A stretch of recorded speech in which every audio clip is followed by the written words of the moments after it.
It's time to see local global variables in action.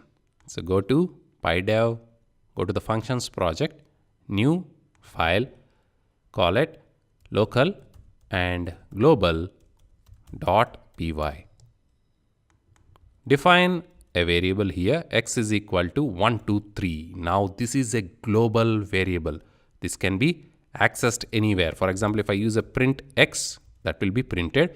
Now if I define a function, def display is my function name, colon, next line, print, I can access this x inside this function as well. Although this x is not defined as a parameter or not defined inside this function, I can access this x because it is a global variable. Now if I define a y is equal to 6, 7, 8, I can access this y only inside this function. I cannot access it outside. If I try to access y here, I will see a compilation error. Undefined variable y. So this is a local variable. This is a global variable. Change this to x and change this to y.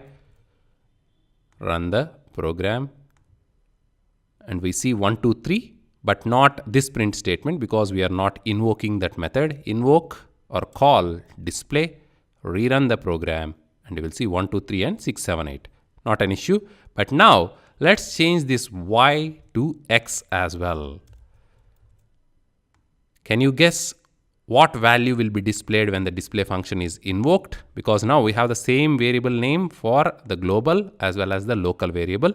Run it and the output is 1, 2, 3. When this print statement is executed, it will access the global variable. But when this display function is invoked, the local one takes the precedence, and that is the reason we are seeing 6, 7 and 8 here. In the next lecture, you will learn how to access the global variable with the same name inside the function as well.